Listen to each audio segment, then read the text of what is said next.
It's so funny that someone designed a hat like this for people to wear, presumably after being smart for 4 years, to make them look stupid.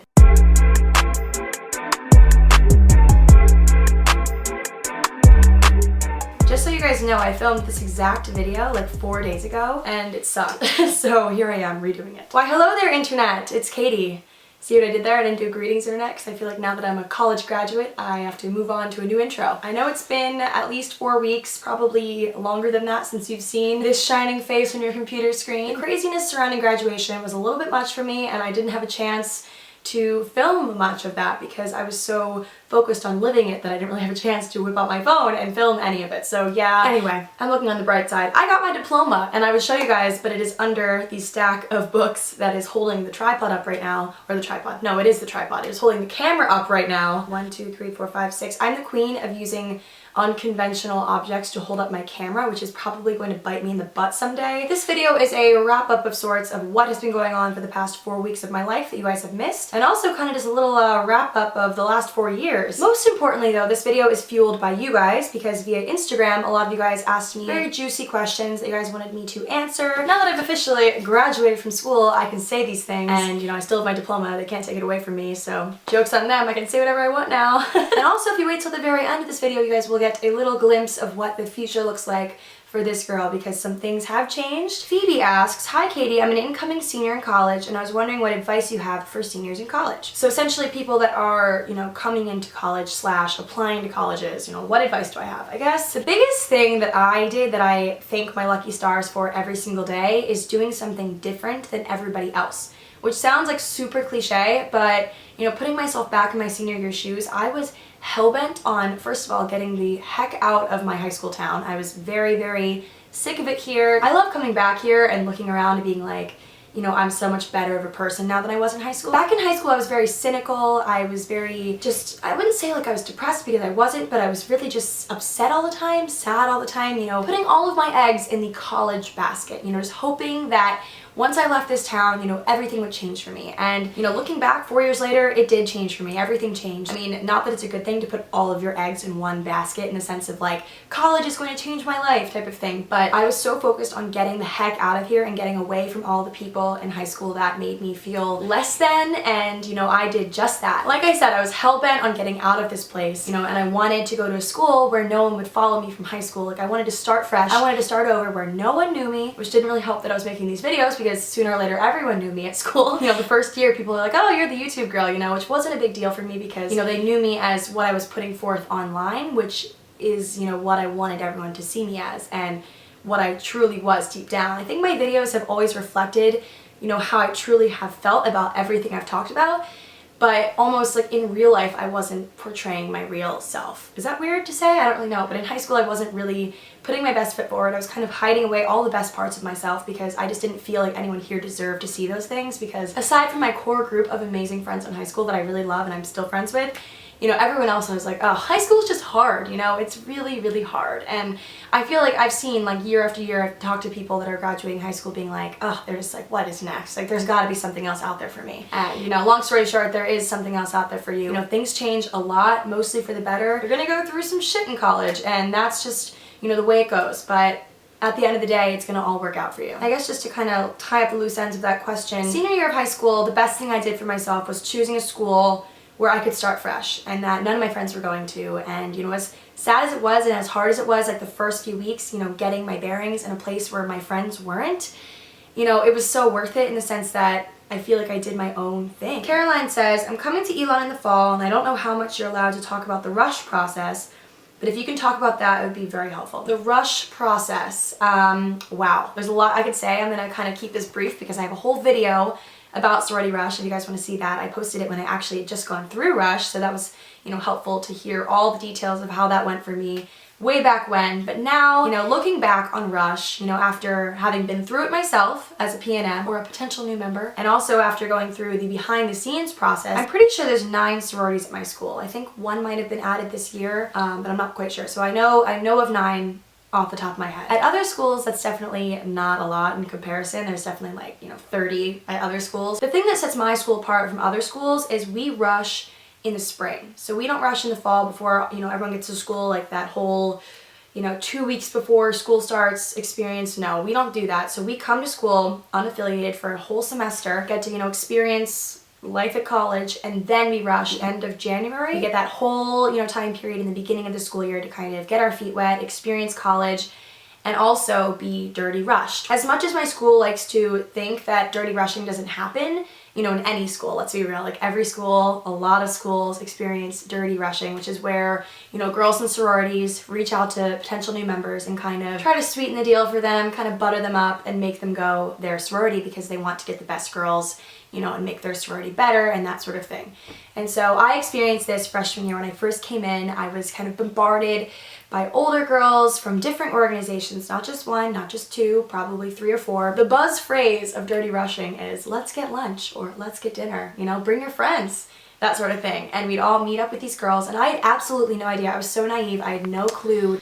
Sorry about that, guys. My camera decided to die in the middle of that spiel I was giving there. So essentially, to answer the question of, you know, rush, what to expect, what, you know, people don't normally tell you about rush, I guess the dirty rushing aspect of, you know, what leads up to it. I remember watching those TV shows like Greek and like, you know, all the college focused TV shows, and they kind of did talk about it a little bit, but I didn't realize how real it was. And also how real it was that other people's opinions, you know, tend to kind of rub off on you, and you kind of become a little bit brainwashed based on other people's opinions of sororities. And you hear things through the grapevine, you know, rumors, you hear all these rumors. I remember hearing all these crazy rumors about my sorority before I ended up joining.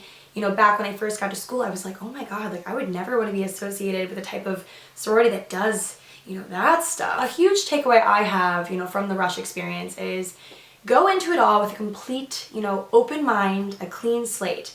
You know, if you've heard anything, any previous judgments, anything about a sorority, completely wipe it off the table. Don't let anyone else's opinions on a sorority or, you know, where they're gonna go on their personal sorority journey, don't let that impact your choice, because you will forever regret that. I can guarantee it. Who wants to look back on their rush experience and say, oh, I only went this sorority because of this other girl or one of my friends? Because the thing is, you know, you're in school for like, what, a semester, or some people not even a semester before they're rushing. You know, the people you think are your friends might not be your friends come senior year. Do what is right for you overall, because, you know, this is the first decision in college. You know, if you're planning on rushing, you know, not everyone rushes, totally fine, but this is one of the first decisions you'll make, you know, that is purely selfish. You know, and the next decision being your major, and the next decision being, you know, where you go after college. So it's a very, very crucial, selfish decision that will utterly change your college career in the best possible way if you choose the right thing for you. To be honest, I came into Elon thinking Greek life was pretty stupid and pretty superficial, and I'm leaving Elon thanking my lucky stars that I chose to go with Greek life. The group of friends that I'm leaving my sorority with, you know, graduated with, and we're going into the real world, like these are the people that are going to be in my life forever. And I'm getting goosebumps even thinking about it. I've been apart from them for like 3 days and I already miss them, but yeah, so these are the girls that are going to be my bridesmaids. They're going to be, you know, the people that I get off work and go get drinks with. You know, they're my people, and I would not have met them if I hadn't rushed. So it's a very, very big decision, but worth it in the end, especially if you're going to Elon. So girly, get ready. Rachel wants me to go back in time and give myself, my freshman self, advice. What would you have said to always keep in mind about boys, hookups, etc. for the entirety of college? Likewise, what would you have said about friendships changing, people changing, growing apart? Okay, to be frank though, I don't think that I, you know, even if I had the chance to, I don't think that I would go back and tell myself anything freshman year, because I think, you know, how the 4 years played out for me was exactly how I wanted them to, in the sense that, you know, I didn't always know what was around every corner. Granted, I did have some serious downs and some serious ups throughout the journey. It was not a steady ride at all, okay? I guess I would really just say that, you know, no one actually knows what they're doing.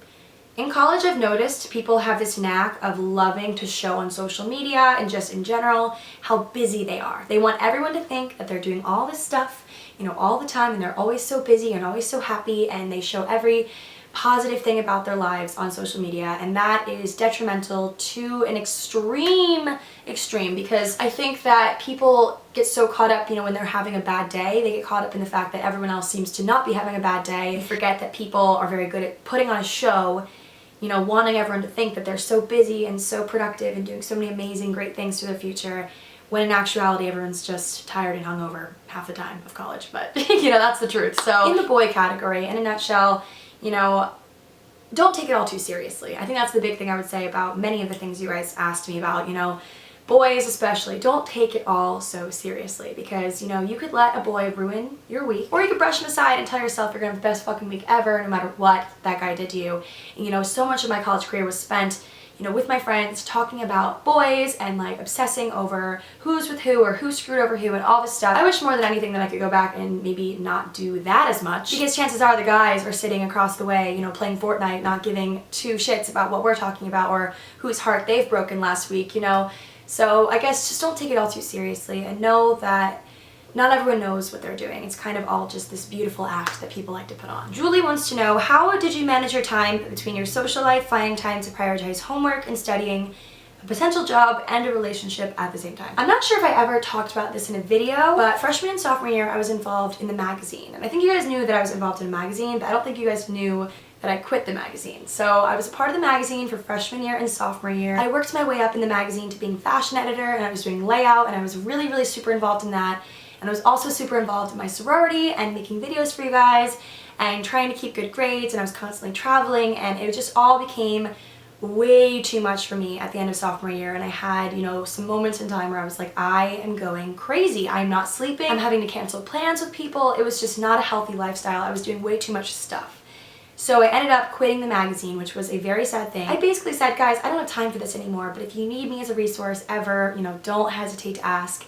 And, you know, there's been times in the past few years where I've helped the magazine in small ways. You know, I gave up those massive roles on the magazine to focus on everything else I was doing. I think oftentimes people are very scared of being labeled as a quitter, but there comes a time in one's life when you realize that you have way too much on your plate, you're spreading yourself way too thin, and because of that, you know, all the things you're doing, you're not exerting your best at everything because you simply can't, you don't have time. Hard work is important and hard work is glorified, but overdoing it is never something you should be proud of. You should never be proud of literally running yourself into the ground with work. To answer this question about time management, I think the big takeaway for me in 4 years is, you know, write things down. I sticky note like every surface of my room with little to-do, you know, reminders and things, and, you know, dates and times and stuff like that, and that really helps me to see it visually like that because I'm a visual learner. I'm not a huge calendar on my phone person. I'm trying to get into that, but for the most part I have a lot of stuff on my desktop of my computer, and then also, you know, tangibly written down, and that helps me. But the big glaring thing that I would have to recommend is, you know when you've had enough, know when you've had too much of something, and, you know, don't feel like you need to stay doing something when it's run its course for you, and when you feel like you are spreading yourself way too thin. You know, don't be afraid to take some time off also. Kind of in that category, Tiffany asks, do you think working hard for good grades is worth it? Well, I know what my parents would say, yes, it's worth it. But what I would say is it depends. So for me, I mean, I'm taking this from a college standpoint. I know high school is important because you need to get the right GPA to get into the college of your dreams, X, Y, and Z, etc., you know? But when you're in college and you're studying something like I'm studying, or was studying, you already have your diploma, Katie, you're out of there, but yeah, so I was studying a major called communication design. It's a comm major, like one of those typical communications majors, but it's a little bit more digital and visual and creative focused. So a lot of creative projects, that sort of thing. So that was my major. To put this simply, hard work is important. You know, doing well in school is important to a degree, but your GPA, you know, at least in my major, is not all that important. I don't even have it on my resume. And I wish someone would have told me that, because I was working my ass off freshman and sophomore year. I pulled so many all-nighters freshman and sophomore year trying to do everything to the best of my ability, get straight A's, you know, do all this stuff. And then it comes down to senior year where I realize that my grades don't really matter that much. Granted, you have to pass, you have to pass, you have to graduate, you have to get, you know, certain grades to graduate college, which is a very important thing. But I wish someone would have told me that for what I want to do. In my creative realm of things, your portfolio matters a lot more than your on-paper GPA, your printout transcripts, you know, all that stuff. I've applied to countless companies in the past few weeks, and no one has asked me for my GPA, no one's asked me for my transcript. All they ask me for is my portfolio and proof that I graduated college, and that's literally it. Granted, if you're going into law or a medical industry or something like that, your GPA matters a lot. Even teaching, like things like that, you know, that's totally different. I wish that someone would have told me that, because I would have put a lot more effort into creating things for my portfolio and a little bit less effort studying for that bio exam that didn't matter.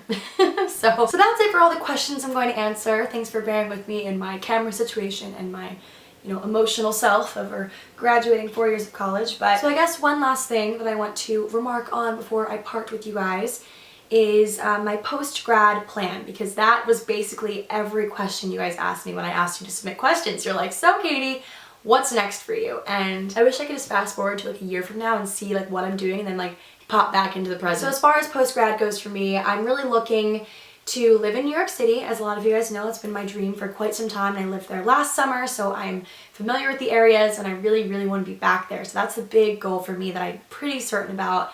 The other things that I'm not quite certain about are what I'll be doing in New York, because I have been applying to some jobs, you know, but then again, there's also, you know, this beautiful thing that I do online, and it's just a lot of competing things in my mind, you know.